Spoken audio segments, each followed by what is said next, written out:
Hey guys, thank you so much for joining us today.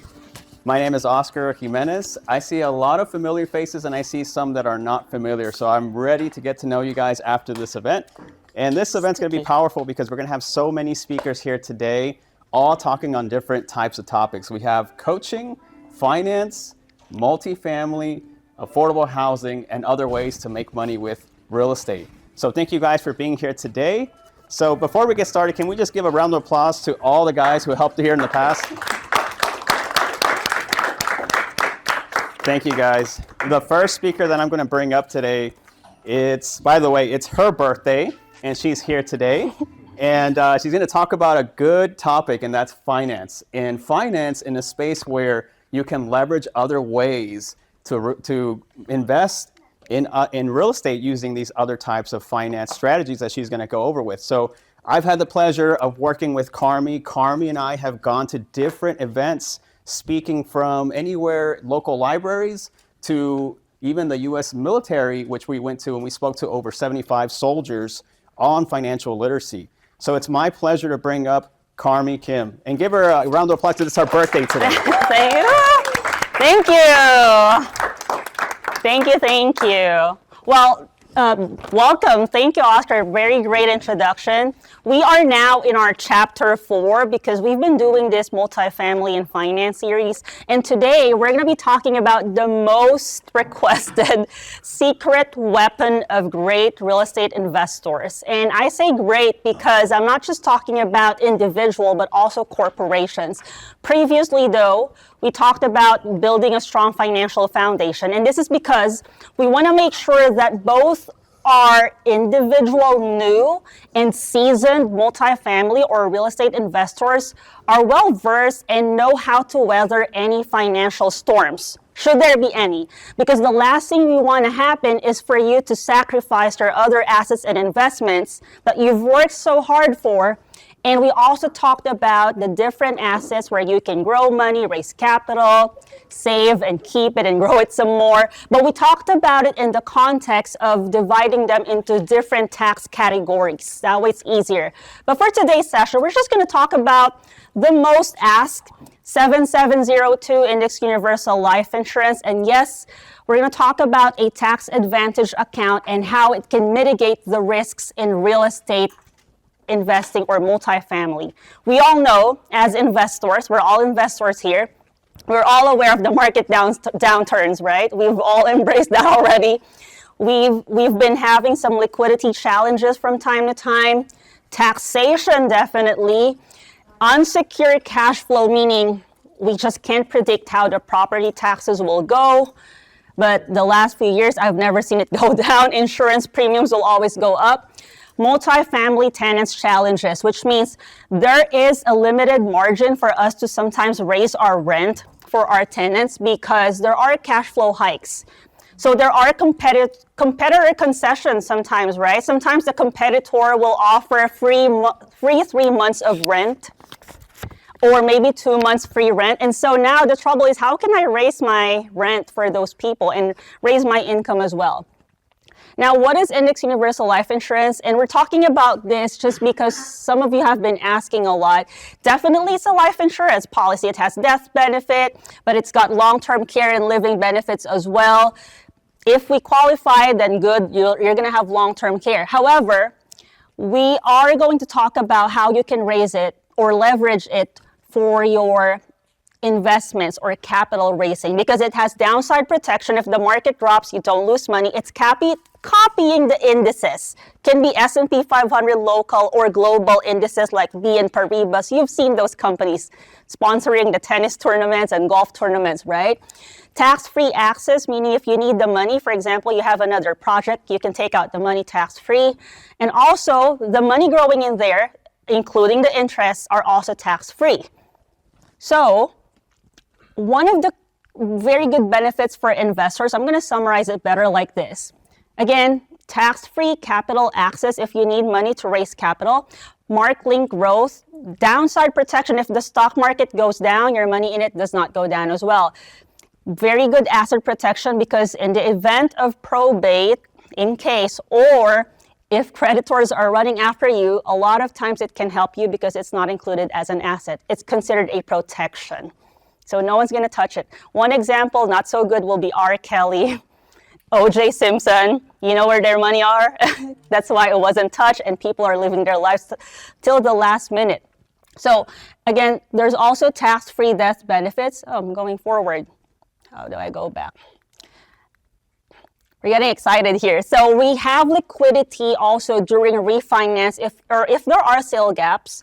Legacy protection, meaning this is one of those assets where if you need to transfer it to your heir, you won't have any problem with it because it's easy to transfer, definitely beneficiary, whoever's listed in there. And that is why you can also leverage it like a bank, just like how you would use your bank with the addition of having death benefit, long-term care, right? Because those are things that it's not included in your bank. Now, I want to show you one of the clients I sat down with, John, the multifamily investor. We're going to change the name here. This investor actually opened a policy, and we sat down with his accounting team. He's got his CPA and tax lawyer, and he sat down with me to do an estate planning. So this IUL was actually open for tax planning purposes, so he can diversify. That is the key term here. We're going to diversify. You see, we started with $300,000 death benefit. John put in how much? Oops. John put in $1,000 a month at age 40, and he said, no, I'm going to put money in here until I'm 65 because that's the advice of the tax lawyer and the CPA, and also the lawyer for estate planning, okay? So he's not intending this for multifamily investment or whatsoever. He's just keeping money there for tax purposes. See what's going to happen. By year 5, John noticed that his money grew to $49,000, and actually this is real life. Just recently he took out about $20,000. He borrowed $20,000 of money to invest again in another multifamily investment. John, however, noticed that even if he borrowed money, it kept on growing and growing and growing because it's how it's designed. It's going to keep on growing, and even if the stock market drops, you're going to grow some money. He noticed that it kept on growing, that he said, what if, Carmi, I take out some money starting at age, I'm going to show you here. He said, let me take out some money for almost 19 years. John has just put in how much total?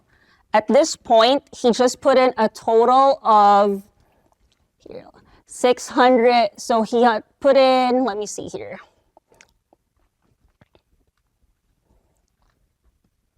$122,000, right? Sorry, this is another case.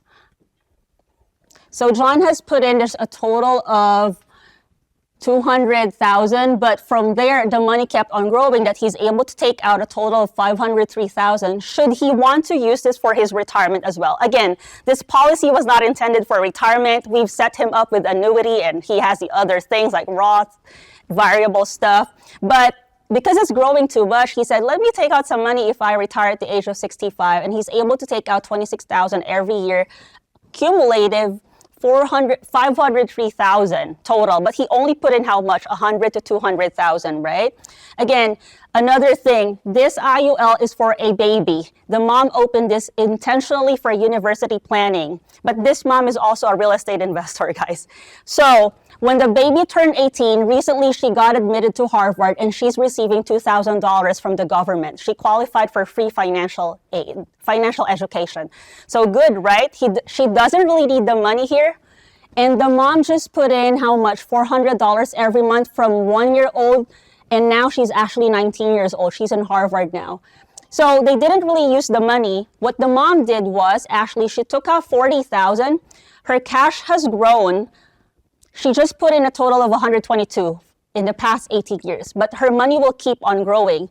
So now mom has $204,000. Mom and dad said, you know what? Instead of dorming our kid there, they bought actually a single family unit near the university, flipped it, and then gave it to the daughter. Daughter is now renting the property for her classmates or her friends and the other students in the university, right? Oh, did I see anyone ask or raise their hands? Very good. I thought someone raised their hand. So many things that we can do. People can also use it for retirement planning, but all of these people are actually just putting in not a lot of money, but more, and see this person actually, this is a real check. So this account was just opened recently 2 years ago. On March 2025, he's able to take out $9,000 and again invested it, right? So many questions, I know, but we will be directing those questions later on so that you guys can actually interact with us. And I know a lot of you will have different scenarios, and so I just encourage diversification and being smart with it. Your other accounts is just as important, and Index Universal Life is just your best friend, so you can maximize the other accounts. It's not gonna compete with any of that, all right? This is my contact number. If you have more questions, we got free education as well and strategies, national workshops that universities have been doing, and professional teams as well have been doing our national workshops before they play a game and earn some money. Okay, again, my name is Carmi. Thank you so much for having me here.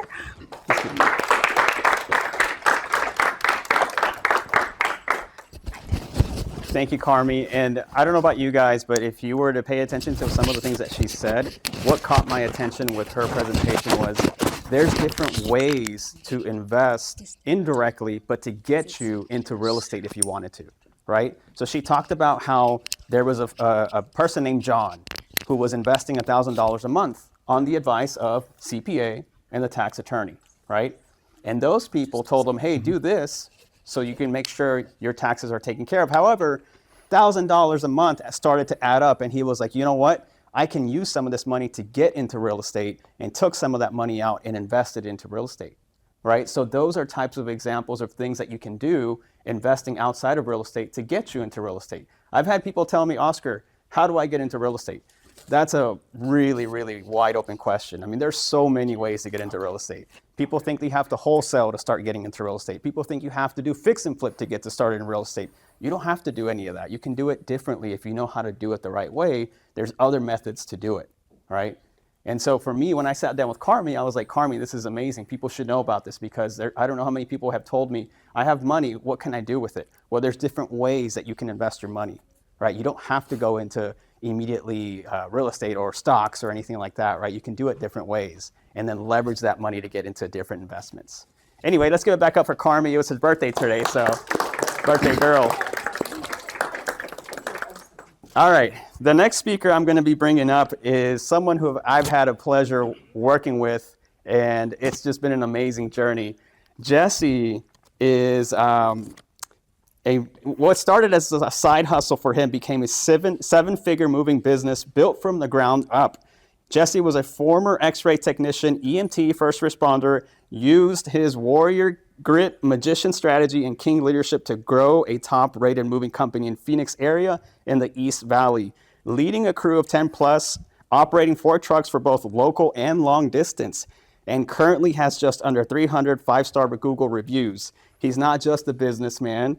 He is a mentor, life coach who also has a mentor in all areas of his life. He is a servant leader who gives back through causes like Move for Hunger, Habitat for Humanity, and free moves for families in need. His journey through men's work and mentorship helped him focus from survival mode to significance, transferring his fitness, faith, family, and finances along the way.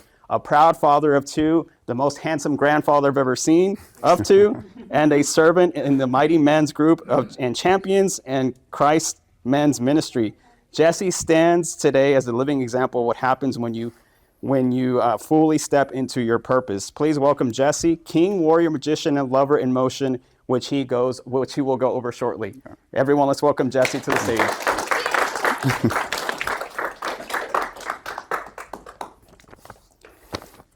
Hi, everyone. Thanks for having me again. Absolutely. Yeah, it's a pleasure. And so Jesse and I are going to do kind of like a Q&A here today, so you guys are going to get to see some of the interactions. But before we do that, like I know Jesse, him and I have worked together. We've shared stages before. We've grown a lot together. So him and I, we know each other very well, but I want you guys to get to know him a little bit more. So I'm going to ask Jesse, who are you and what's your story? Yeah, I think everything he stated was pretty much who I am. That's all the Instagram stuff that people talk about, right? But for me, it was like when I first started my journey, I wasn't the father, I wasn't the spouse that I needed to be for my kids and for just the people around me, especially myself. I grew up in a very poor upbringing from California to Arizona. And it was just, we were always in survivor mode. So that was my mentality growing up. And I was going and doing the wrong things when I was growing up. And after graduated high school and college, whether it was, just doing whatever we had to do to survive. I was a street entrepreneur. For you guys that don't know, that's a drug dealer. I was doing that for many years and making a lot of money, doing whatever I had to do to survive and provide for my kids so they can have the stuff that I didn't have when I was growing up. And so I just had to work on myself. I was always stressed out, always anxiety. I was always angry and bitter, blaming everybody else but myself. And so I had to start putting things in place. And that's when I moved from Arizona out here. And so when I did that, I got myself involved into a men's group, which is called K4, which we'll go into in a second. But I really had to work on my business, working on myself first, and working on my personal development. And it was through the men's work, that I started focusing on different parts of my business, focusing on myself, focusing on relationships, focusing on who can help me with my business. And that's kind of when it all started. And also just spiritually as well, like getting God in my life and getting to know him and being able to, just to leave everything in his hands and just be able to, become that person that I knew I could be, from the very beginning. And so that's kind of where it all started.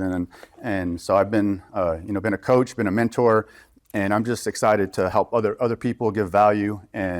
And we'll go over a little bit of the slides here in a second. Yeah. We can do that now if you. Yeah, absolutely. And there's a couple things that I mentioned when I was bringing him up, right? I mentioned king, warrior, magician, lover, and he talked about the K4 that he has on the slides here. So he's going to go into some slides and explain a little bit more what that means. So Go ahead, Jesse. So the king in the four houses, I have my token here with me as just a reminder of who the person that I need to become. And so one of the first things that we'll go into is the king. The king archetype. We all kind of sit here and wonder how what do we have to focus on or have our goals on in life. And the four things one of the first things is king.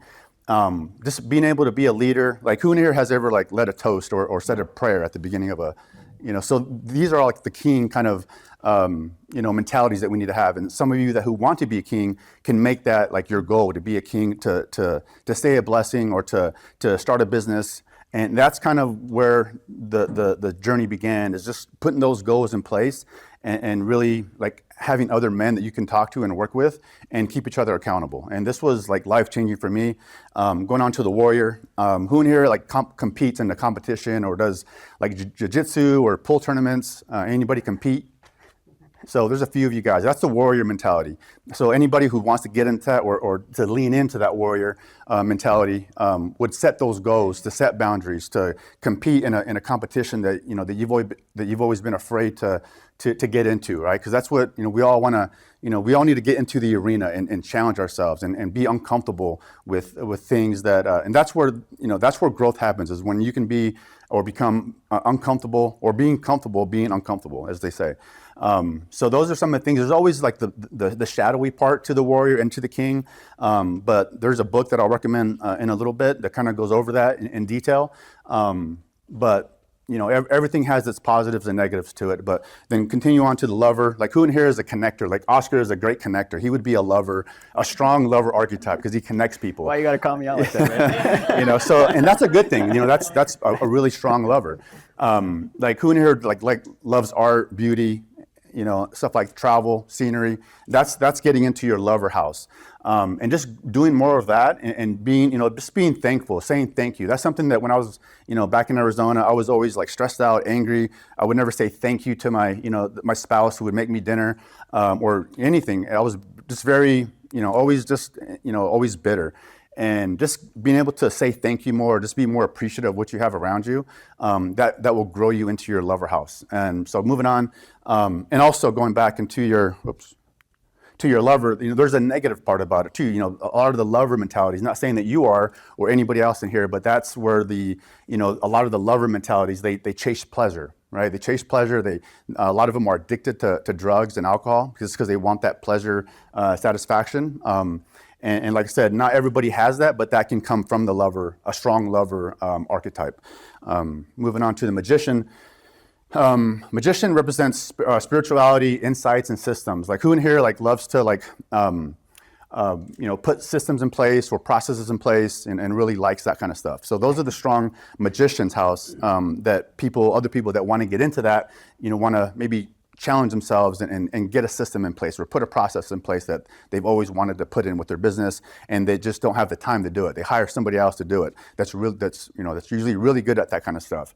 For me, it was more of like the, me getting into my meditation, my prayers. That's all part of the magician house. Something that I didn't do before, but I'm very strong in meditation and prayer, and that just bringing that house up, and that's all part of the king of the four houses. Going on to like how they work together, the king, so they all work together in certain ways, which we'll go over in the next slide. But the king sets the vision and the values. The magician, which is the diagonal, it builds the strategies and the systems for the king, and which grows that house. And then the other diagonals, which is the warrior and the lover, those two complement each other very well. The warrior carries out the mission with courage, and the lover gives it all soul and connection. It's very interesting, and this really helped me like change my life completely, is just really getting to know myself and being able to set goals for each of these houses. Certain things that the king and the warrior, magician, and lover must give up are all shown there, which again, I'll show you the book that you guys can read, which is I would highly recommend you guys read some of these books. It changed my life, and I know it can change yours. And to this day, I still go into these and I look at, what goals can I put in for myself that can just get me more into these houses, which is going to make me my king in full, the king of the four houses, a man in full. Same thing with the women. With the king, you just replace it with the queen. But they all have that warrior instinct, they have that magician instinct, and they have the lover instinct as well. So right there, it talks about the four quadrants. The king and the magician are diagonal, and then the warrior and the lover are also diagonal. Where the growth happens, some of the examples there, lover, they need to surrender certain things. They need for validation. They don't always need to have that validation like most strong lovers do. Some of them may need to give that up a little bit. Give up the need for approval. The warrior, ego and domination, that's a really strong warrior. They need to give up that ego and domination and be more of a coach, be a mentor. That's something that changed my life from being that tyrant leader to being a coach, being a mentor, and just teaching my team the way things that I want done. And it was able to, grow my business tremendously by just being able to do that. Just being a coach, being a leader, being a mentor to others, and helping others grow. Magician, isolation and superiority. That's a very strong magician. They like to isolate themselves and they like to make themselves like up here when they need to kind of give that up a little bit. They need to get out of the isolation, work with a strong king, and that will help them grow their kingdom. The king, control and pride. A strong king has a lot of control, has a lot of pride.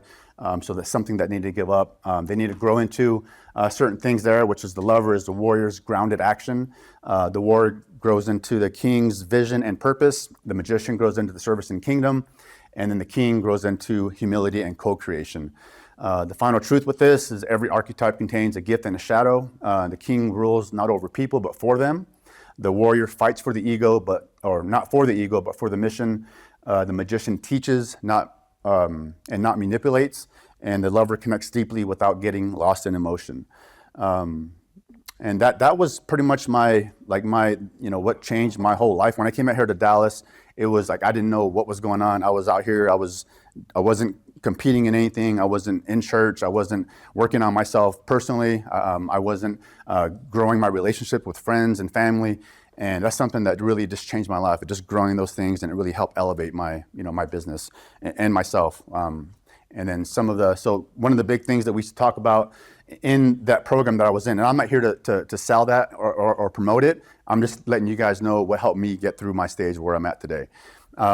Some of the recommended books are listed there if you want to take a photo of that.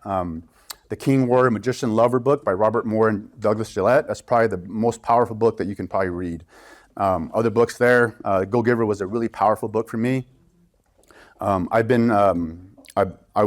heard about Wild at Heart from another K4 member with Eric. I think Oscar. Eric, Oscar. Mm-hmm. He recommended that book to me, and I put it on this list, and I want to read that next. Iron John is a really, really good book. The Way of the Kings is a great book. Tribes and The Servant. There's a test that you can take online that kind of gives you like your personality test, which is called 16personalities.com. I would highly recommend going through that, as me and Oscar just actually did that recently. Yep. But that's me. That's pretty much my business and my trucks and some of the service that we do with the customers. But yeah, that's kind of my journey with for sure. That, and guys, mentorship.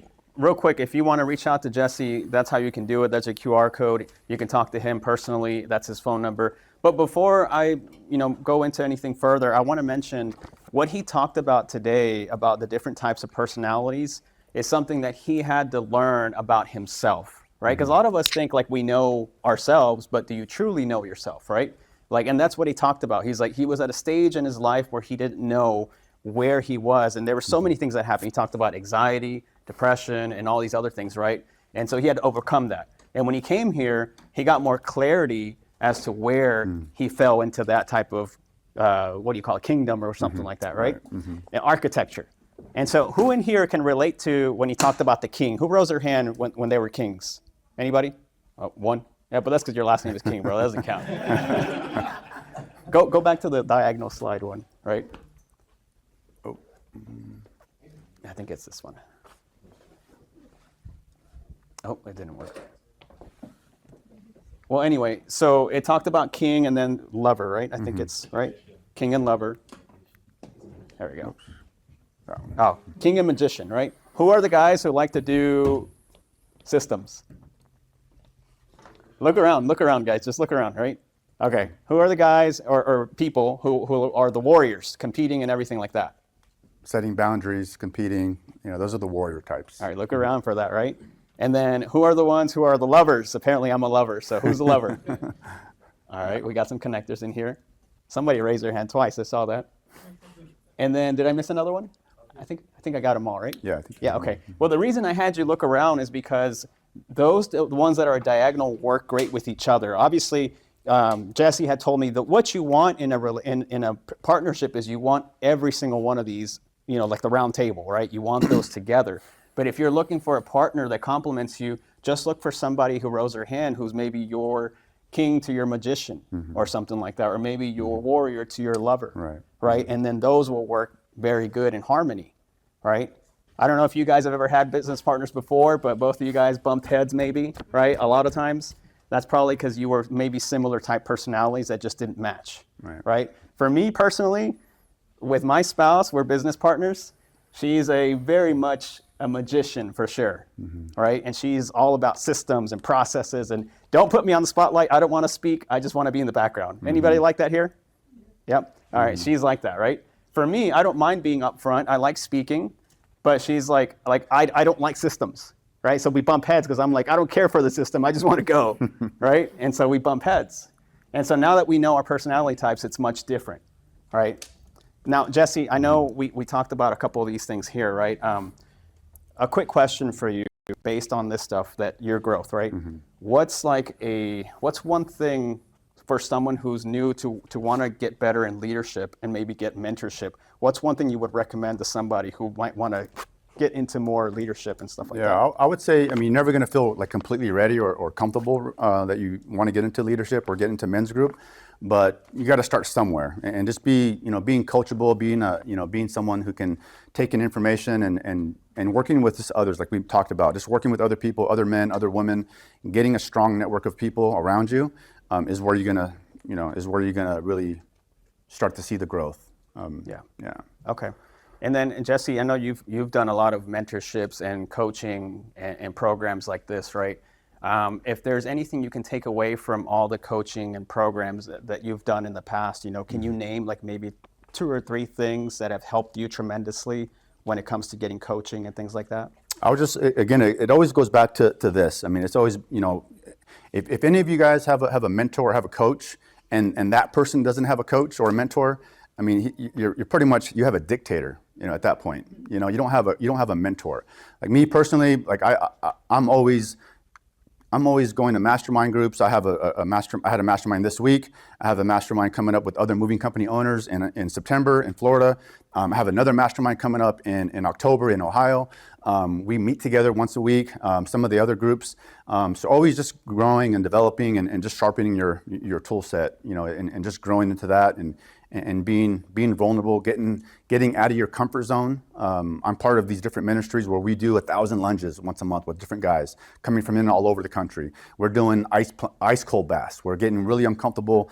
It's a mentality thing, and then getting into burning of the burdens, where you're just releasing all the past, all the anxieties. We all have something that we grew up with, and just releasing those, giving those to the higher powers, and just being able to reset and just grow with people that you can trust and you can grow into, and with anything, with business, with relationships, anything's possible. And like I said, the time of the lone wolf is over. You can't do this by yourself. You need a good group of people to help you grow and elevate in business and in life, and good things will happen once you get those in place.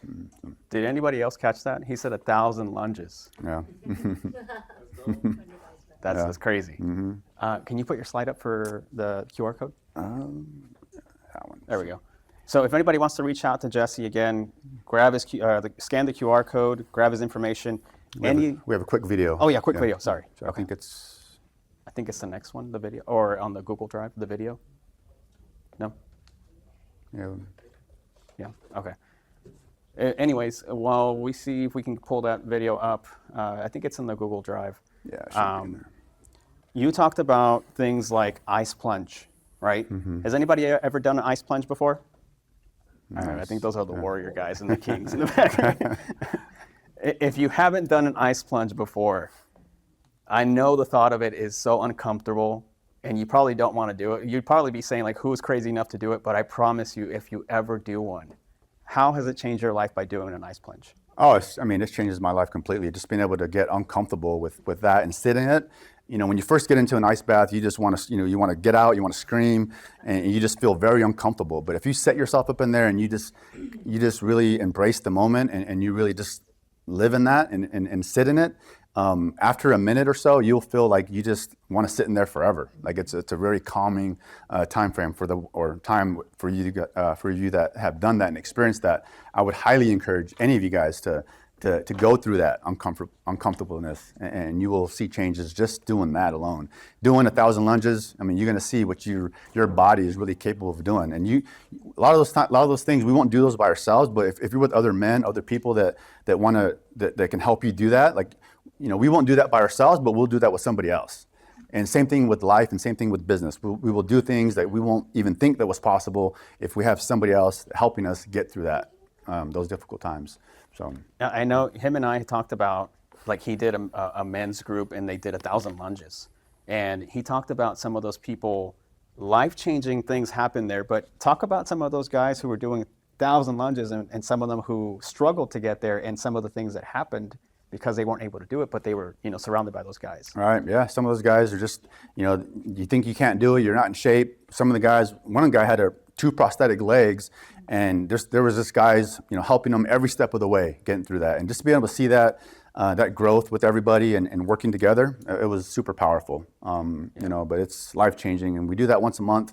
Guys coming in all over the country, and things are really good are happening out here in Dallas. And not to scare you. Oh, is this the video? Okay, yeah. Sorry, go ahead. So this is the video. This is kind of my journey that kind of started. That's actually part of the lunges that we were doing. So is there volume? This was the retreat that we did in Big Bear, California, about 4 years ago. Yeah, it's right there. You can just start it over. You want to start it over? Yeah. Okay.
But that's pretty much how my journey started, and it's been a life-changing experience to go from where I was lonely, depressed, angry, bitter, not helping others, and to now having a good team around me. Yeah. Sounds good. Just keep the QR code up real quick for Jesse. Any last words you want to leave the audience with? No, I mean, I would just say, if you don't have a mentor or have a coach, I would highly recommend investing in a coach, investing in a mentor. If it's not with me, do it with somebody else, because that's what changed my life is getting someone who was at already where I wanted to be, and that's all I can say with that is just find somebody who can be a mentor. Not only that, but you also want to teach others to get that are below you, help them get up and get to where you guys are at. So that's awesome. That's what I have. Well, guys, let's give Jesse a round of applause.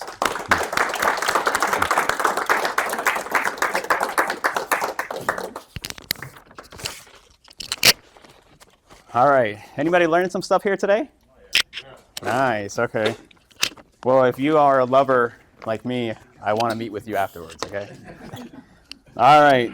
The next speaker I'm bringing up is going to be actually the first time he's been in our event, but I've met this individual at another real estate event, and after speaking to him, I was like, dude, you've got to come to our event, because there's a lot of people who've been asking me for this particular question. They're like, hey, I want to learn commercial multifamily, but I think I have a deal and I need funding, right? How many of you guys have ever needed funding for a deal before? Yeah, that should be almost everybody here, right? And one of the things that people have been asking me to bring up a speaker is, can you guys teach more about raising capital? And so who better to bring up than the person who what they do is raise capital every single day. So Eric is, he serves as a dedicated capital raiser for Elevate Commercial Investment Group, leveraging his extensive real estate insight to align investors with successful commercial ventures. Starting in 2018 in the single-family market, Eric developed a comprehensive understanding of real estate fundamentals before transitioning to commercial space. This experience is now complemented by Elevate's strong performance, characterized by its steadily expanding portfolio, and has also consistently delivered strong returns to its investors, successfully taking multiple investments from acquisition to full cycle. Let's welcome Eric Lopez. For those who don't know me, my name is Eric Lopez. I was born in Mexico, so I keep my eyes out whenever I see ice trucks still. So it's getting out of control. No, I'm just kidding. I was born in Mexico, raised in California, Southern California. Kind of similar story that you shared. I really relate. Back in our time, it was raising the streets, hustle to survive, right? So it was pretty rough road. I decided to make a change, especially when I started having my kids. Which, by the way, I wanted to start with a dad joke, and I was told no by my kids. So sorry, guys. I'll have a joke next time. But I had 4 kids. I have my beautiful wife. They're all here today, and I decided to make a move to Oregon. So for you guys who don't know much about Oregon, it's definitely completely different from Texas. So definitely we have some nature, some mountains, and not so humid as here. But I lived out there for about 12, 14 years now. My kids grew up out there, and that's when I started going into a bunch of other careers that I just never saw myself in for the rest of my life. I just couldn't find a career where I was like happy of doing. Like, it was just, I made it to the top in this career. I was like, okay, what's next? And it's just like, okay, like this is not fulfilling. So I had to keep looking. I even did firefighting, and that's the one thing I did like. I love firefighting. I guess maybe because I love helping others. I love helping people and serving people and stuff like that. Deep down inside, I always had this in small since I was a kid. And unfortunately, I had an accident. So during a fire mission, I fell down carrying all the tanks and tools that we carry. So I had to kind of switch careers. So then I listened to, who's here has heard of a radio commercial back in the days when we used to listen to radio and commercials, how to invest in real estate. So I fell in that trap. Fell in $1,000 of investing and stuff like that, which brought me to where I'm at now. So starting in 2018, just like you mentioned, I started doing residential. Mike, not working?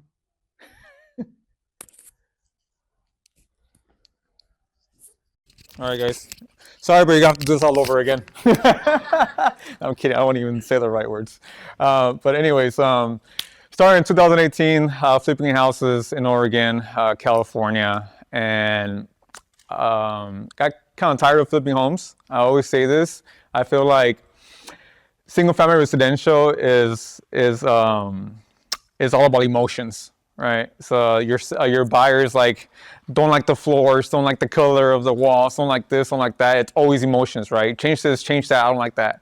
Then I found out that commercial is more of a strategic, more of a business type of investments and business. So it's all numbers, all right? So I like that. I like numbers. Numbers don't like me very much, but I like numbers.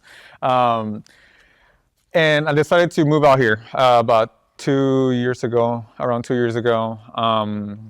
I tasted the barbecue, and I fell in love, so I stayed. So here we are now. And then once we got here, similar story to yours that you said earlier, I was kind of lost. I didn't know where to start, where to go. I didn't know I was suffering from depression, anxiety, stress, and all that stuff. And until I found my journey with God. And after that, everything changed.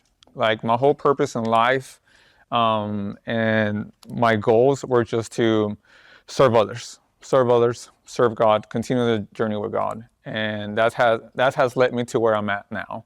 And it's all thanks to Him, thanks to my family, my supporters, my coaches that have helped me through this journey.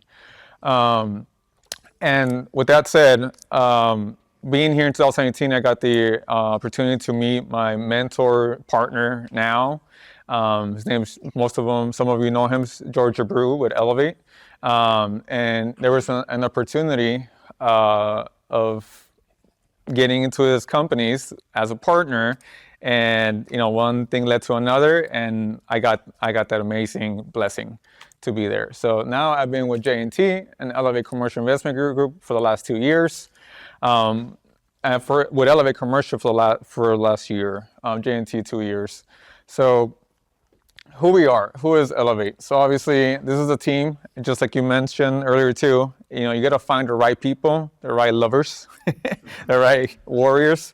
I want to say we have a mixture of all kinds of people here with those different characteristics, and that can complement each other. So Elevate, we've been around for over 8 years now.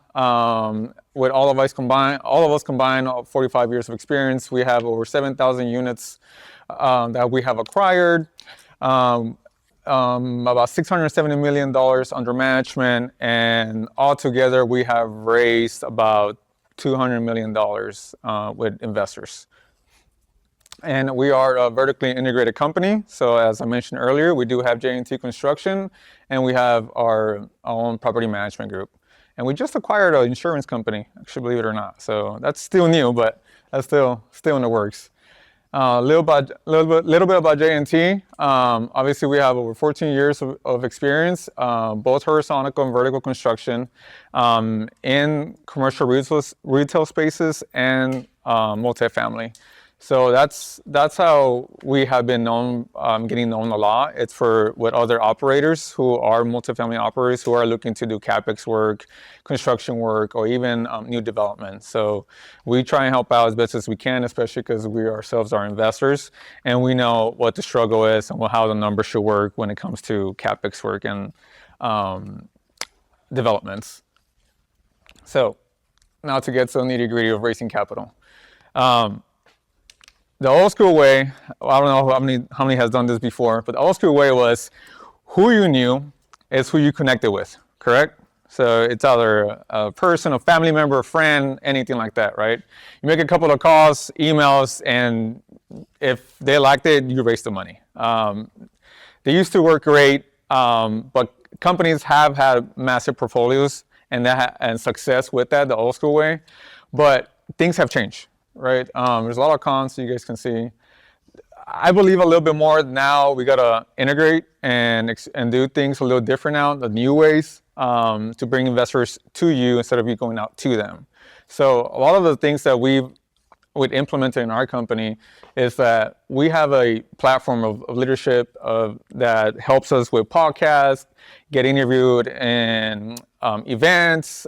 We do, for example, for our investors, we'll do site visits and site events at the actual site. We'll do events there, kind of like similar like you had before. My friend over here, Andrew, does that a lot. You guys should definitely connect with him. Our CEO, George, he wrote a book. I haven't. I'm not there yet. I'm about to, hopefully by the end of this year or next year. And social media. As everybody here knows, probably all of you are on social media. Okay, and if not, then it's time for you to get on social media. You gotta post at least once a day. I'll be honest, I'm trying my best on that. I'm not very good at that, but I need to. Facebook, LinkedIn, Instagram. That says not sure about TikTok, but TikTok has blown up. So I want to say that if you guys can do all of them, just use all of them. There's an AI platform, I forgot what it's called, CapCut or something like that, that you edit the videos and everything, and you use AI to help you, and it will help you export that video to all the platforms. Easy, does it everything for you. And most importantly, build your network. Okay, you gotta have your network. Just like you mentioned earlier, it's who you know, the person that you build a relationship with, how you follow through with them, follow-ups with them, creating a relationship that is gonna make them feel comfortable to trust you with their checks, right? Their money, you know, because I mean, if there's no trust, you're never gonna get the capital from them. Like I mentioned earlier, speaking at events, content, blogs, that's a big one now that we've been noticing. Creating your own blog or going into other blogs where you see, like Bigger Pockets, it's a huge one where you see other individuals who are in the same industry, and you can connect with them through the podcast or through the blogs. Sorry.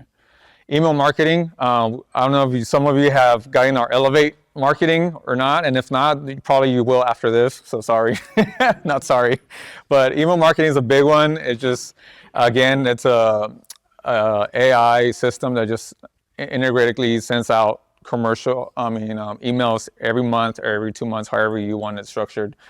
And then always do educational content. You know, always.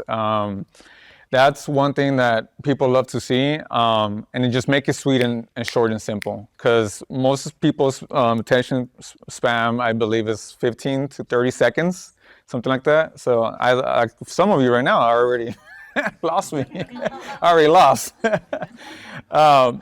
Networking and live events. I mean, you're all here, right? You're all here for a reason. You guys saw on Instagram, saw somebody about this event, so you're here. So you're doing the right thing there, getting the right room with the right people. Just like you mentioned, make sure you find a person who is already where you want to be, or who you want to follow the steps, and try and just copy and paste what they do, right?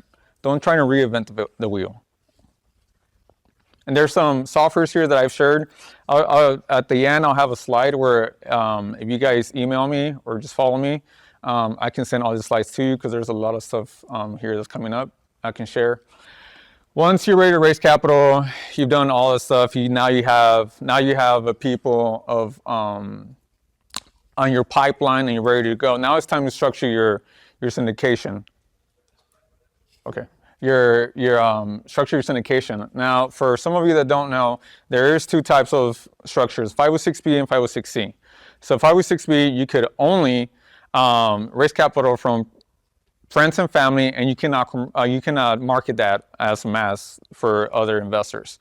And I think there is a max of 35 people that you can do it. With 506C, obviously that would be accredited only. That one you can definitely mass out the marketing. There is some steps where they have to be verified. So there are some questions, some forms that all that they have to go through before they can invest with you. And then once you have done the structure, there's other stuff. I mean, Sue here, she's in a fund to fund, there's different ways to raise money and structure the money that you've raised so you can use it and any investments that you're looking for.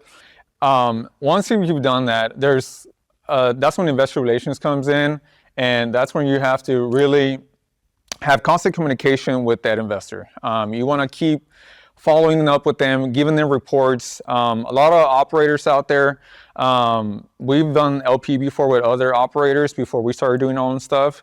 We were getting quarterly reports if we were lucky, right? So it's like, hey, we want to know where our money is doing, where it's sitting, and what's going on. So we really strive to have constant communication with our investors.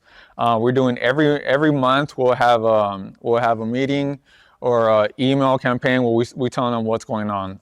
You really want to keep them engaged so they can know what they're doing and what their money is doing and with you. Investor portals is a big one. A lot of people like doing it. It's super convenient. It's super easy to manage the money and just move it around and to even be able to answer the questions if you're a accredited investor or not. Like I said, email updates, sharing financials, sharing updates of what's going on with the construction if it's a value add that you guys are doing. Conference calls, that's another big one that we're doing. We're doing Zoom calls now just to have that face-to-face interaction with people. And property tours, I talked about this earlier. Once you close on a deal, people love to go see what they invested in. Everybody gets so excited. Everybody's like, oh, wow, look at the colors, look at this, look at that. I was like, that's mine. People love it. And some people get very very, very emotional and excited for that. And if all goes well, you guys will have a very successful business strategy. Like I said, just getting the right team, and it's gonna help you succeed here. When I was in single family, I was a one-man show. I thought I could do it all. I was completely wrong. So now being in commercial, you definitely need the right team for that. You guys can take a picture of that. I think there is a QR code at the end. There it is. You can scan there. That's going to give you all my social media and my email. Send me an email. Send me your information. I'll be happy to share the slides with you. I have more slides, but because I had a little bit of time, I don't want to put them on and bore you guys to death. So just scan the QR code, and if you guys want to talk to me after this, I'll be available. Thank you all.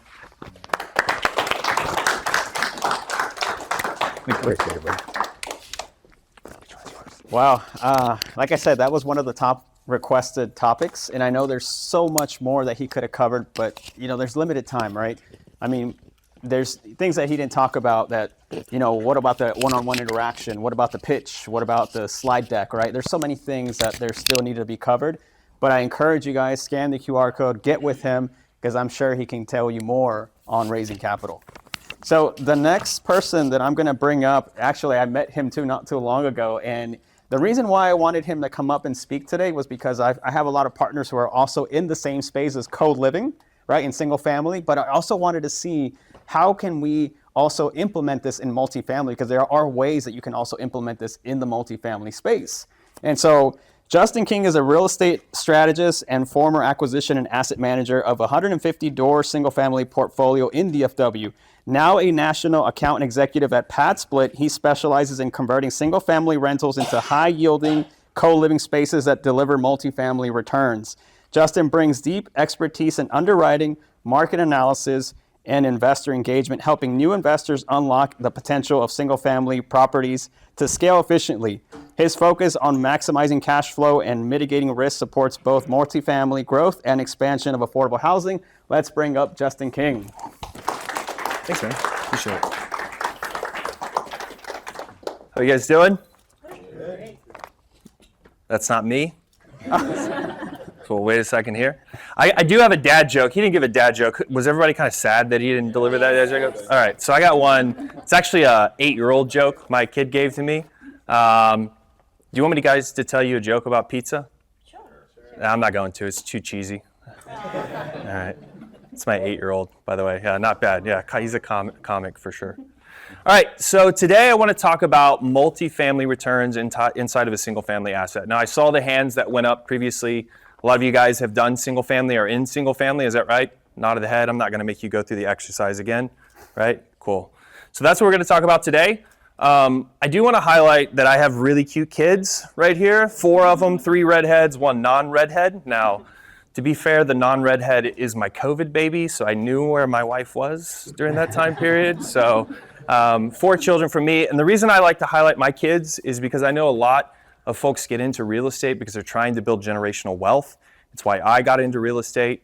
And so my values are certainly aligned with a lot of the folks that I work with because I want to help you guys kind of achieve those goals. I think it's super important. I don't think anybody gets into real estate just for the money alone, right? Although the money is great. A lot of us have missions in what we're trying to pursue here. Pad Split's mission and the co-living mission is solving the affordable housing crisis. So that's what we're going to talk about today. As Oscar mentioned, I did used to manage a 150 home portfolio. And so the way that I always try to approach things is with the mindset of scale, right? The systems we institute day 1 may not be the exact systems we institute on day 200, but we need to set those systems up on the front end so that we can scale the portfolio effectively, right? So that's how I approach everything. But let's talk about what the problems are with real estate investment, right? I'm sure you guys have seen this, right? Interest rates are up 300 bips. I think they're like 8% almost now, probably maybe even going higher, who knows? Insurance premiums have increased by 50 to 100%, right? Taxes have gone up considerably. Who's feeling that one? Even on your personal house? I know I am. Cap rate compression makes it really difficult for deals to pencil, and then ultimately deals don't pencil, right? So that's what a lot of folks are seeing in the single family space. I know folks are seeing it in the multifamily space as well. If you have been a buy and hold investor previously, I'm sure your goals have not changed. You want to continue to buy and hold. That's what co-living delivers. It gives you the opportunity to continue the buy and hold play, grow that portfolio, build that legacy wealth so you can take care of your family, right? Now, where does the demand come in co-living? Let's highlight DFW specifically, right? So right now in Dallas, the average cost of a studio apartment is $1,400 a month, right? It's gone up quite a bit. It's actually slidden back slightly. It was about just under $1,500 last year, so it's gone down a little bit. But the reality is you need to make $50,000 a year if you want to qualify for that studio apartment. How many of you guys know how much first-year teachers make in DFW? 38, 40,000? That's right. So first-year teachers, and we do have great stories, where solutions where we have this first-year teacher is literally living out of his car, moved to DFW, didn't have anybody, know anybody, couldn't afford a studio apartment in the district that he was working in. Pad Split was able to find this guy, get him a house, and get him housed in a clean, affordable home. So that's the power of what co-living unlocks for individuals who cannot even meet the minimum requirements to rent a studio apartment. And how many of those folks are there? That's 40% of our working class in DFW. So it's a massive segment of our market earns $50,000 a year or less, right? So what does co-living do for investors and renters? Or on the investor side, because you're renting by the room, right, you're able to get 2 to 3 times the cash flow when you compare that to a long-term rental, right? Long-term rentals, I got an example for you I'm going to show you in a second. Average cost is probably $2,100, $2,200 a month, give or take, for a 3-bedroom or 4-bedroom house in DFW. That same house can earn $5,100 a month under the co-living model, right? The other benefit is because you're renting by the room, right? It's not one single lease on the property, but it's effectively multiple streams of revenue coming out of that home. You're insulating yourself against vacancy, right? So with a single lease or single tenant in the property, that property goes vacant. Now you're offline 30, 60 days, $0 in revenue generated. Under our model, under the co-living model, that property is still going to generate revenue for you, even if you do have a vacancy event, which is a great thing, right? And then obviously here in Dallas, if you guys have been paying attention to the single family residential market, inventory is way up. And what that translates to for investors, more deals, right? And better deals even. So we move into this buyer marketplace. It's really buyer driven now. It's not really seller driven like it has been over the past 10 years in Dallas. You're going to be able to find better deals that pencil better, and you can earn more cash flow on a new acquisition. And then the thing to keep in mind on the demand side is we have an outsized workforce demand. I kind of already highlighted that in the previous slide, but there's a large segment of our market that cannot afford a studio apartment, and those are going to be that's our target demographic here. Now on the renter side, what do they get when they come to co-living? Well, In most zip codes, they're going to pay 80% to studio rents, right? So considerably less than what they would normally pay. Every room is private and lockable, meaning they have their own private space. They'll still have access to the common areas like kitchen, dining room, laundry facilities, things like that, backyard, smoke pit, whatever you got going on at the house. They do have access to common areas like I mentioned, and then it's located inside of high rent areas. Well, what does that mean and why is that important? I'll tell you a story, you guys probably know it already, but Seattle, 10, 15 years ago when Microsoft and Netflix and all these major corporations rolled in, how much were they paying the guys who were working there at those corporations? $200,000, $300,000 a year? What did that do to the real estate market? Shot up, way up, right? But what happens to the guy who works at the Chipotle right next door to it, who now can't afford an apartment or even afford to buy a house in the same market? He's got to live an hour and a half outside of the city just to commute in for his $40,000 a year job, right? So with co-living, it allows individuals to live and work in the area that they're in without needing them to, make that hour and a half commute, right? So that's the beauty of co-living for renters. This is the numbers. I already kind of highlighted it as well. So keep this in mind here that under a traditional long-term rental, like I mentioned, $2,100, $2,200 a month for this 4-bedroom. When you move this over to co-living, the name of the game is increase the number of revenue streams coming out of the property. So what I always advise folks to do is let's take a look at the common areas inside of the house that aren't going to be necessary for co-living. If you'll notice in the example on the left-hand side in the top right corner there, that's an office or a den, something like that, I'm not sure. That easily makes a bedroom, right? And the bottom right-hand side, still on that left-hand example, that's kind of the living room space. You turn that into a bedroom as well, right? And so we're able to take the 4-bedroom, turn it into a 6-bedroom, and because we're going to be renting these out for roughly $800 to $900 a month, you can increase the cash flow on the property to $5,100 a month. So pretty significant difference, right? And then with interest rates where they're at, with taxes where they're at, and with insurance where it's at, you're still able to cash flow $1,000, $1,500, $2,000 a month on this property. So even outperforms long-term rentals when long-term rentals were performing well, right? Cool. Let's talk about the data specifically that we have internally at PadSplit. So one of the things to keep in mind about our company and what we do is we are the largest co-living marketplace in the nation. There is nobody who's doing this at the scale that we're doing right now. And so what that translates to is we have a ton of data in every market that we operate in that shows where the price points are, what demand looks like, et cetera. So I want to draw your attention to the right-hand side just so you can kind of understand what the nation looks like. So right now we have a little over 23 plus major markets we operate in. We can do a PadSplit property in any city, but our major markets are going to be, Houston, Dallas, Atlanta, Orlando, larger cities, right? 23,000, rooms currently active. We're currently 90% occupied across 23,000 rooms in the nation. It takes about 45 days to stabilize an asset, so 100% occupancy. So we're filling bedrooms quickly. Beyond that, our average stay for tenants is 6 to 9 months, right? So this is mid to long term, and I will say that we do have properties that went live in 2021 here in Dallas that tenant booked the room, they've been in that room since 2021, right? So people do stay for longer than this average for sure. Now, turning your attention to DFW on the left-hand side, in my opinion, slightly biased, right? But Dallas-Fort Worth is probably the best market for co-living right now, right? It is incredibly unaffordable to live in the DFW area, and it's not really getting any better as we can continue to grow. How many of you guys know that Texas is working on its own stock exchange? Have you guys heard about that? Where's that going to be located at? DFW. What do you think is going to happen to us when that happens? More companies move into Texas. What does that mean? More job growth. Prices go up even further, more growth, right? We continue to be a very tax, safe place for businesses. Businesses come here, they create more growth, right? And then kind of looking back at Seattle, what I mentioned there was, right, those major corporations, they pay a lot. These folks aren't going to typically be renting by the room, but there's a lot of jobs that have to come back in to support those jobs, right? The people that work at the Chipotles and McDonald's, if you like to eat at McDonald's, right? So DFW specifically, we have 1,200 rooms. For context, this time last year, when I started with PadSplit, we only had 300 rooms on the platform. So we've more than tripled in size in a 1-year time frame here in DFW, and we're going to continue to grow.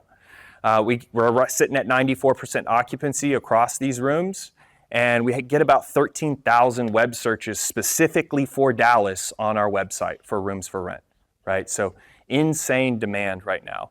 And what that actually translates to is we fill bedrooms 10 days faster, than our national average. So properties are typically reaching 100% occupancy roughly around the 35-day mark, right? So stabilization comes almost within the first month of operating, right?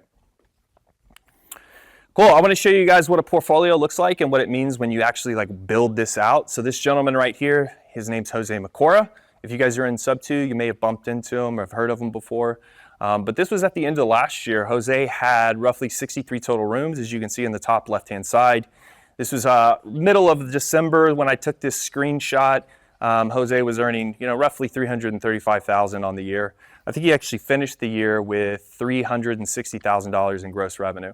And that translates, 63 total rooms translates to roughly 7 to 8 houses, give or take, maybe 9 houses. He's got bedroom counts all the way from 6 bedrooms up to properties that have 10 bedrooms, right?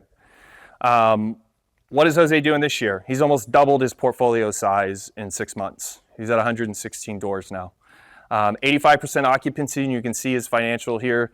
He's at $308,000 in gross revenue in just under 6 months, so he's almost doubled.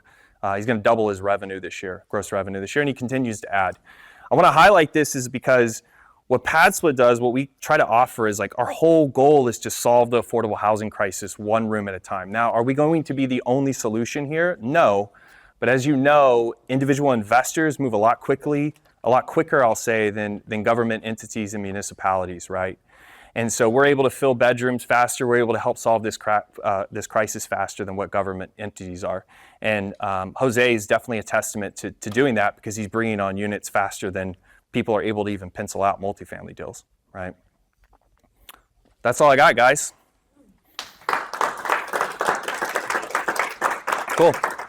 QR code here, I will say if you want to connect with me, feel free to scan the QR code, drop your information in there, and I'll make sure we'll touch base. So I appreciate y'all's time. Thank you, everyone. Give a round of applause for Justin here. Thanks. Yep. Quick question for you, Justin, before you get off stage, right? Yeah. So there's a couple people in here wanting to get into the multifamily space. Is this model applicable for smaller multifamily properties? Yeah, it absolutely can be. We've seen this work really well with I think Motel 6s, right?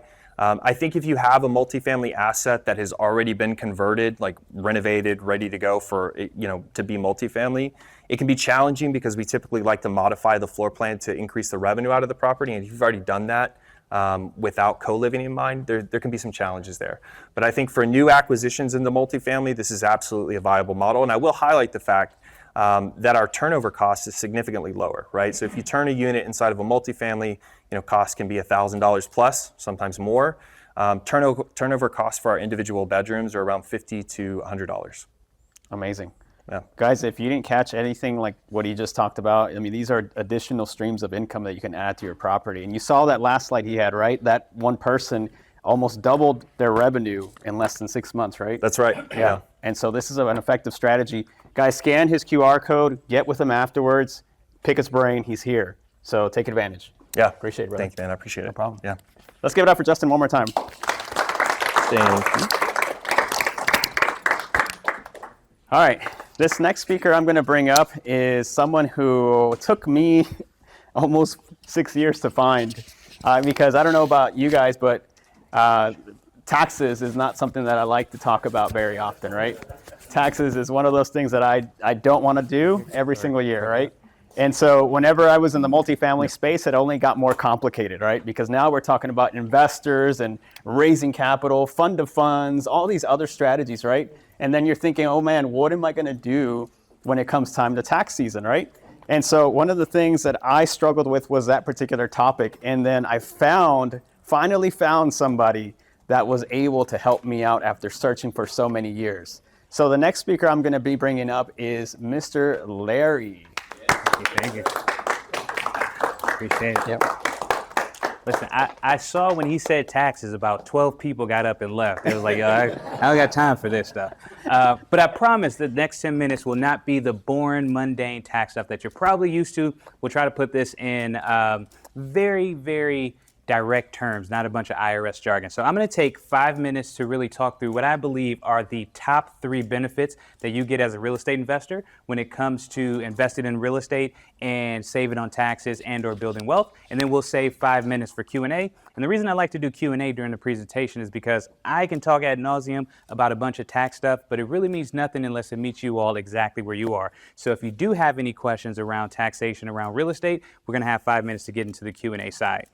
So without further ado, we'll jump right in. So three things, the top 3 things I think you all get in terms of a benefit when we talk about real estate investing. Number 1, when you purchase a property, you get this gift from the IRS that we call depreciation.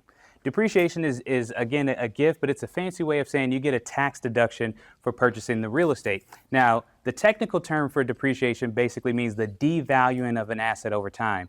But we know that real estate, especially in DFW, tends to appreciate over time. And so it becomes what we call a paper loss or a paper write-off. It's not true cash going out the door. So what does this look like? If you go buy a $500,000 rental property, let's just think single family, right? $500,000 rental property, that equates to about an $18,000 a year depreciation deduction. What does that mean? The first $18,000 of income that you take in, rental income, comes to you completely tax-free because you own the asset. Now, that's a $500,000 property. When we talk larger multifamily, like Elevate was speaking about commercial multifamily, what happens when it's 5 million, 50 million, 500 million, or even if it's 50,000? It happens at all different levels, but the point is because you actually own the asset, you essentially get a gift from the IRS, which is a tax deduction for owning it. So depreciation is the number 1 value that you get as a real estate investor because you get to earn tax-free income, right? Number 2, this comes when it comes time to sell the property. It's called capital gains tax.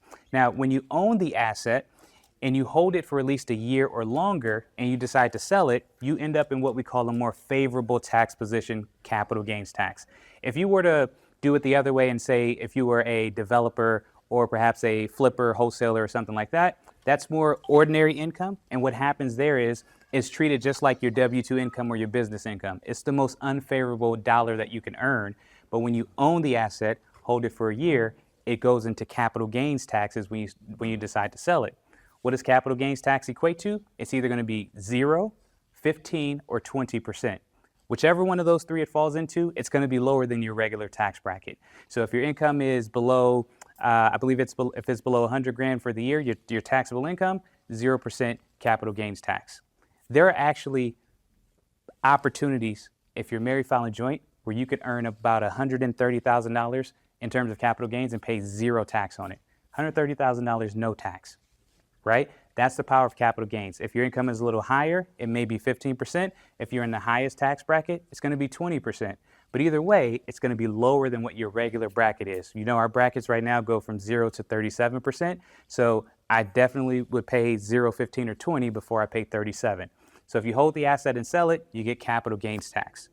The third one, and this is what I call don't sell grandma's house. So if you need to sell it, then you have favorable tax position. But if you don't need to sell it, it's always good to hold on to the asset because from a generational wealth perspective, when we're thinking about wealth building, generational wealth, passing the asset down, your real estate gets what's called a step up in basis. That means if you bought a house and you held on to it throughout its entire, throughout your entire life, let's just use that $500,000 example.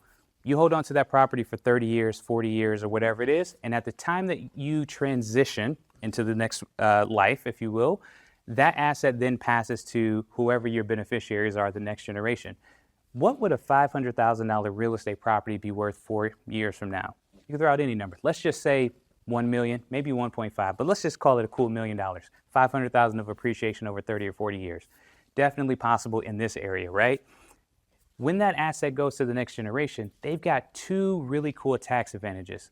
They could sell it and they get what's called a step up in basis. You paid $500 for it, but it was worth $1 million at the time that you passed away, which means their basis is now $1 million. If they sold it for $1 million, you know what they pay in tax? 0, right? Step up in basis. You've just left the next generation $1 million head start with no tax implications, right? The other side of that, they could actually hold on to it. Well, what happens when they hold on to the asset? They've now got $1 million asset that just transferred to them completely tax-free. And guess where their depreciation basis starts? At $1 million. So while you were getting an $18,000 a year deduction, they now get a $36,000, $40,000 a year tax deduction simply because you held on to the asset. And of course, this has to be structured appropriately in a certain way, but you can see you held on to the asset, you effectively passed it to the next generation. That's the beauty and that's the power of building wealth, especially when it comes to generational wealth when we think about real estate. So a quick recap on those three things. You get depreciation, which is essentially tax-free income. You get favorable taxation if you decide to sell it, which is long-term capital gains. And number three, if you don't sell it, it passes to the next generation in a very, very tax-efficient way. So I think that kind of wrapped up about 5 minutes, and we should have about a good 5.5 for Q&A. So I do want to take a moment to open the floor to see if we have any questions. Do I need to clarify anything? Or what other questions do we have with respect to taxation in real estate and wealth building? I got one. Governor Abbott's going to try to pass a bill for capital gain tax in Texas. Yes. How's that going to affect us? So very interesting thing. There was an announcement. Governor Abbott had two things. One, he wanted to pass no capital gains taxes in Texas, and he's also going to do something later on in terms of property tax. So when it comes to no capital gains in Texas, you already know we don't have state income tax. So already, as a Texan, you don't pay capital gains tax at the state level for anything that you sell. What he's passing is, that's the law now. He wants to make it permanent forever. So capital gains taxes as a state resident should not come to us ever based on what he's trying to push through. I want to preface that by saying you will still pay capital gains tax at the federal level because the IRS, or I should say the federal government, still wants their piece. So you'll still pay your 0, 15, or 20% at the high level, but the state of Texas will very likely not see capital gains tax at the state level for individuals. So what would it do for those of us that have kind of built our portfolio backwards, like creating notes? It's all installment sales, short-term capital gains. Because I tend to get properties, get them and turn them back around within 30 days. Yeah, great question. So a few things there. The value of any type of tax benefit, whether it's real estate, a business, or any type of asset, comes from owning and holding it long term. And so the thought process is perhaps, and again, this isn't specific advice, but I would think through it this way, you want to start to diversify the work that you do in the real estate space or just in business in general to where you're holding on and owning the asset, because that's where all the tax advantages come. Anytime you're dealing with something that has a shorter life, a year or less, then it's going to be the most unfavorable dollar that you earn. When you're owning it and you own it for a year or longer, it's the most favorable dollar you can earn. So that's where you want to start to buy and hold the asset and perhaps get rental income, because then those three things that I just talked about would be true. And then the other thing when it comes to owning the asset, of course, you know, as you build equity and the property appreciates, you can always take additional, if terms are favorable, take additional debt against that equity, which is all tax-free because there's no taxation on debt. So think cash out refis, HELOCs, and different things like that. That's all tax-free income that you can use to further grow the portfolio. But the thought process is ownership and holding it for a year or longer puts you in the best position there. How does that work if you have, let's say, a condo in a HELOC or in a LLC and you want to take money out? How is that tax-free? Great question. So unless the property is inside of a corporation, if it's inside, then it's treated differently. But what I'm going to talk about is if you own it in your name, an LLC, or a partnership, the taxation is all treated the same. The entity simply provides asset protection from a liability perspective. It doesn't change the tax benefits. Now, if it goes into a corporation, which we almost always don't suggest you put property in a corporation, S or C, we don't want it in either one of those, then it becomes a different animal where you have to deal with corporate tax and then personal tax perhaps as well. So, but if it's in an LLC, everything that we just talked about would still be the same.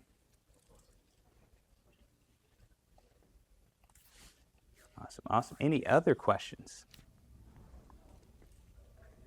Excellent, excellent. Well, I'll take the last couple of seconds that we have to just tell you how to get in touch with our firm. I didn't speak a lot about our company. So our company, Core Vision Accounting and Advisory Group, is our accounting firm. We've been around for 5 years now, and we have 10 associates across 3 different countries between the U.S., India, and the Philippines. But we help with all things strategy and planning around accounting and tax services. So that's back office bookkeeping for your firm, all the way into strategy and planning to sit down and talk about where you are today to create a tax plan for where you're going this year and years beyond. So certainly if you want to get in touch with us, it's corevisionaccounting.com. There's a big blue button at the top that says schedule a discovery call. One of our teammates would be happy to sit down and chat with you.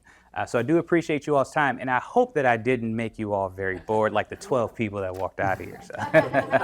But thank you, I appreciate your time. Thanks, Oscar. Can I ask you a quick question? Absolutely. Yeah. Sorry, I wanted to ask one quick question. As someone who is looking to get into multifamily real estate, perhaps they're looking at their first 30-unit, 40-unit property, and they're looking to raise capital, get investors in. What is like maybe a couple pointers that you would give them in order to prepare for tax season whenever they have those investors come in their deal? Yeah, so a couple of things.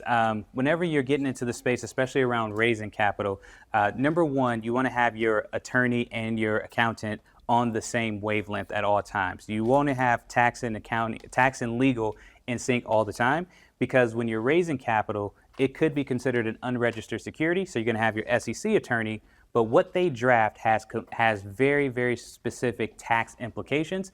And if those two individuals don't talk, you could end up with a hodgepodge of stuff that makes no sense. So that's number one. Number two, you want to start to get in the mindset of talking about depreciation, because typically your investors want to hear what kind of depreciation they're going to get from the property. So right now, cost segregation, bonus depreciation is coming back.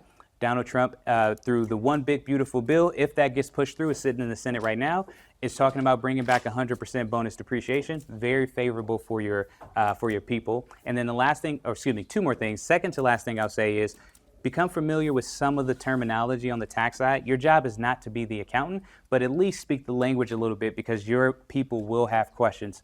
Understand and know what a K-1 is. Get in tune with the compliance deadlines on when those things are due, so that you can better communicate with your investors. And then I drew a blank on the last thing. I'm sorry. So we'll stick with those 3 for now. Sounds good. Is that the website? Yes, yep. Okay. That is our website. I said there was a big blue button at the top. We just redid our website. Down a little bit, there's going to be another button. Sorry about that. There it is, right there. Book your discovery call. So our marketing guy moved it down there. We're going to talk to him about that. So, but that's how you get in touch with our company, and then schedule a discovery call. We'll sit down for about 45 minutes. We want to understand everything that's happening in your world, how you earn money, and help you structure that in the most tax efficient way. Are you DFW based? We are based. We're based here in DFW. We use this co-working space as our headquarters. So we've got 2 associates that work out of here, and then the rest of the firm is virtual. Yeah. I just want to give thanks to Larry, because he's the one sponsoring the event, why we have this venue today. So I just want to say thank you. Can everybody give a round of applause for Larry? Absolutely appreciate it. Final word? Thank you. No final words. Normally I would stick around, but I've got a baby that's coming any day now, so I'm going to hustle out of here so I can get home and I don't miss it. But thank you all. Appreciate it, Ray. Thanks, Thank you so Oscar. much. Appreciate it. Yeah. All right, man. So birthday today, and then a potential baby coming soon. These guys are amazing. Thank you again. Let's give it up for one more time for Larry, guys. Thank you. All right, we got one more speaker for you guys. This one speaker that I'm going to bring up is a really, really good mentor to me as well, and also has spoke to thousands of people on stages bigger than this. He's had the pleasure of being on stages with people like Tony Robbins and like Donald Trump at the same stage, sharing the stage.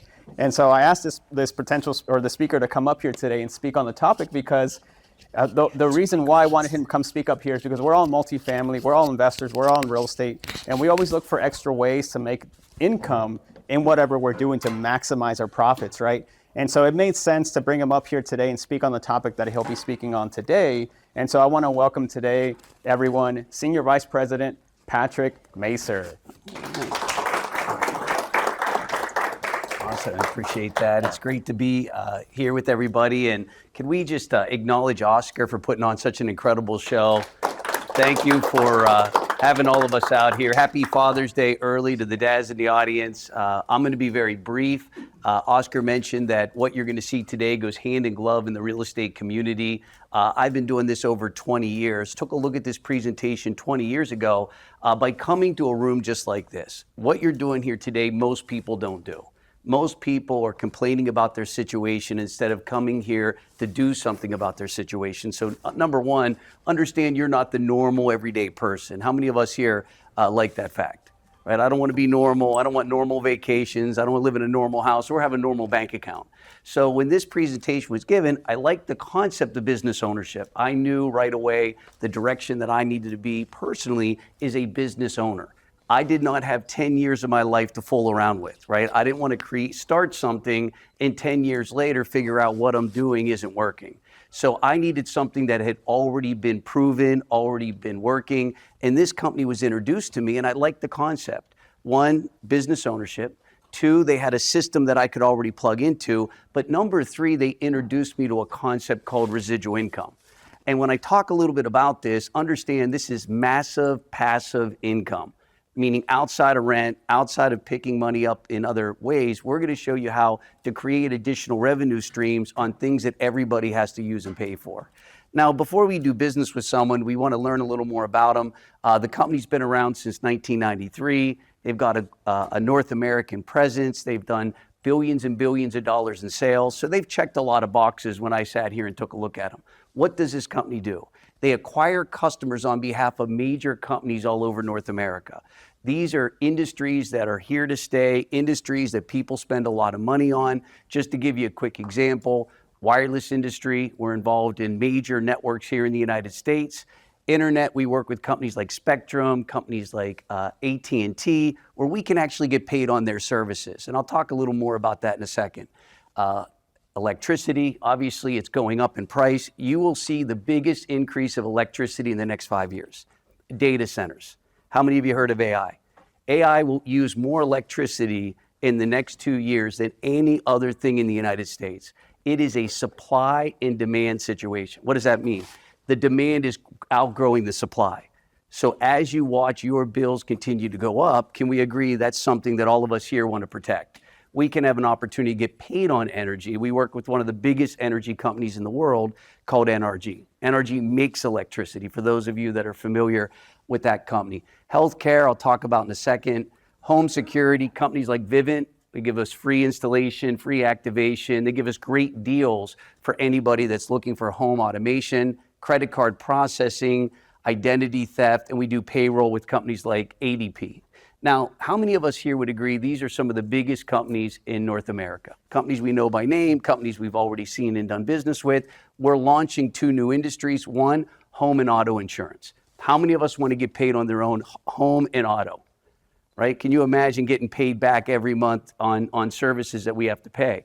Auto's a massive one, home's a massive one. And what we do with these major companies is we generate leads. Does that make sense? We give it to a company, they vet the end consumer, show them advantages to go with us over maybe another company.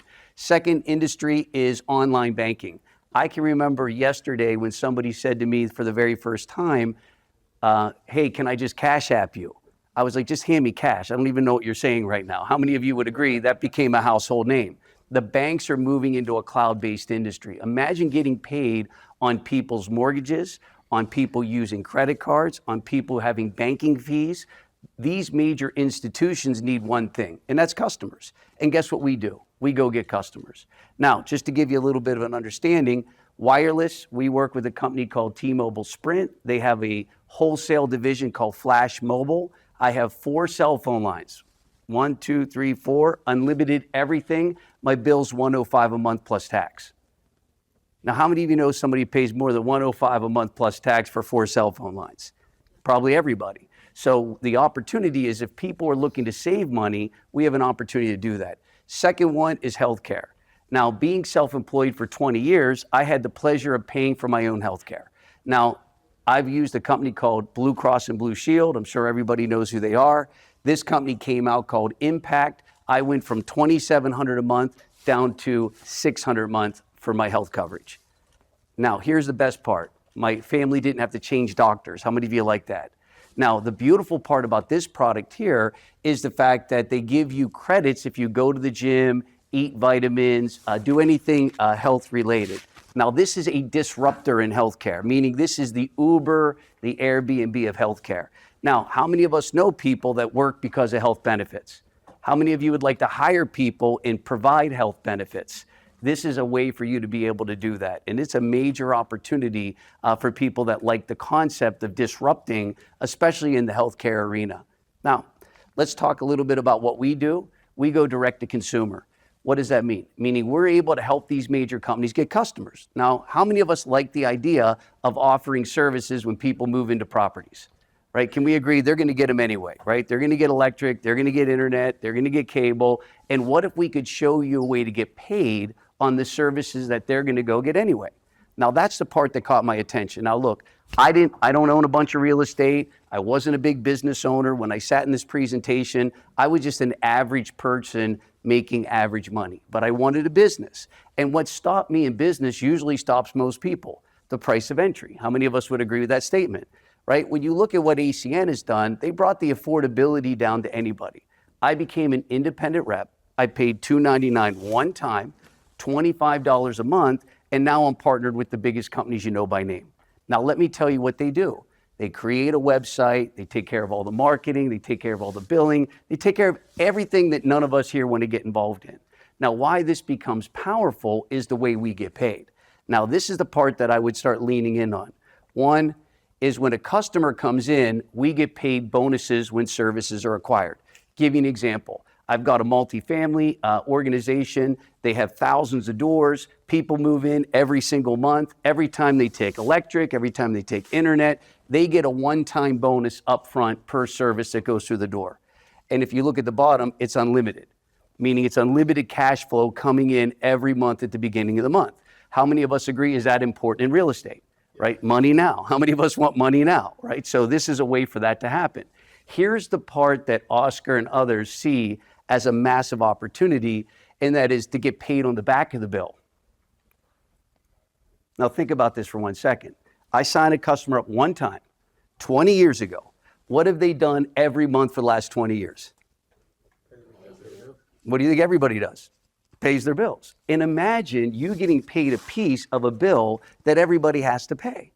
Now, when I first got started, I just went out and went to a training. They taught me how to do what I'm doing today, and I acquired some customers. Those customers had my last name. Anyone know what I'm talking about?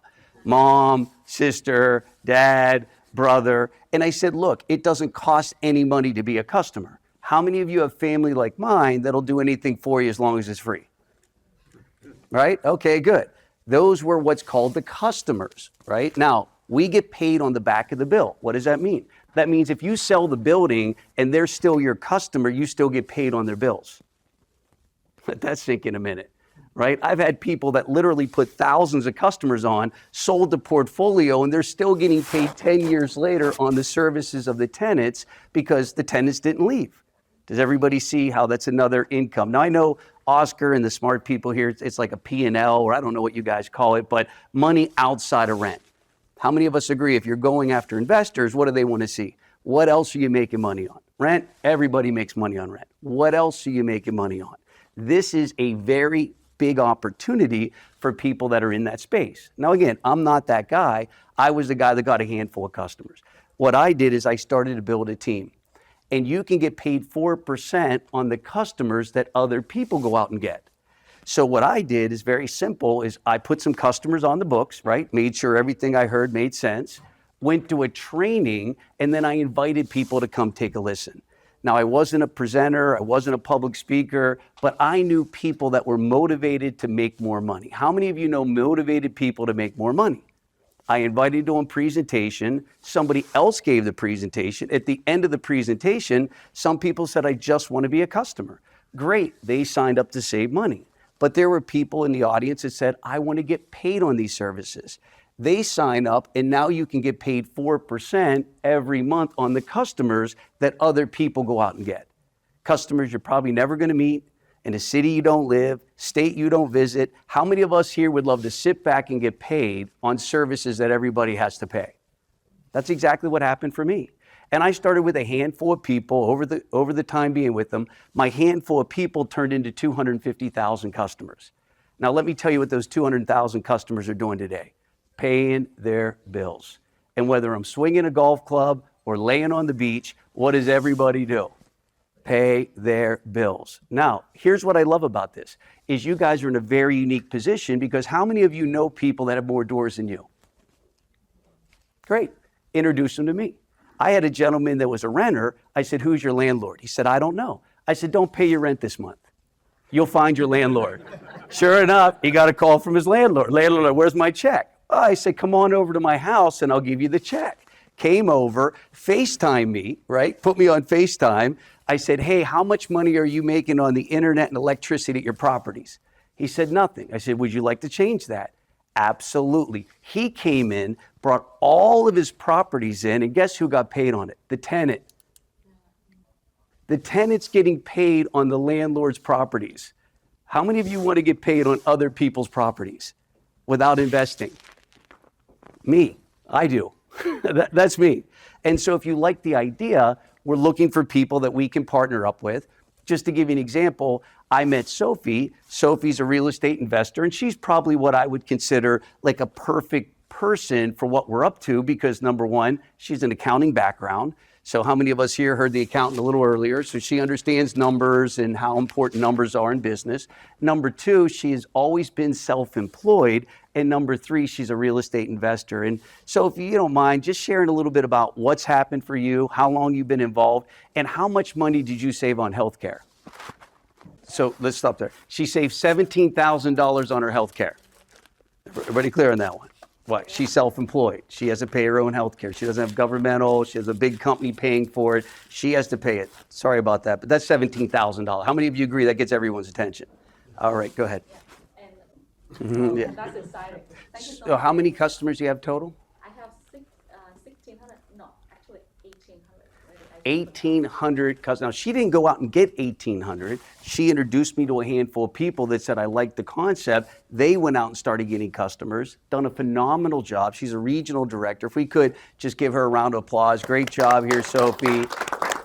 Second individual I'd love for you to hear from is Adrian in the back. Adrian's also another multifamily guy. I met him just like I'm meeting you. Adrian done exceptionally well. Adrian, why don't you share what you saved on healthcare and then what's happened since getting involved? Thank you for letting me share. Hey, done a great job. Congratulations. And look, if it makes sense, obviously training is going to be the thing that I always tell people to do. The more you learn, the more you earn. It just agreed with me. I didn't expect it to be what it is today for my family. I liked it enough to learn more. Does that make sense? Now, if anybody decides they want to do it, you'll talk to Oscar. Oscar will help you with that part, get you anything you need to help you make that decision. But here's what he'll do. If anyone decides to do it, he'll place them underneath the other people that decide to do it. Everybody clear on that? Meaning he'll put you in, and then the next person that comes in, he'll place underneath you so you can benefit off the customers that other people are going to go out and get. So hope I served you here today. Happy Father's Day again. Thank you, Oscar, for this wonderful event. If we could, let's give him another round of applause. Thank you, sir. Thank you so much.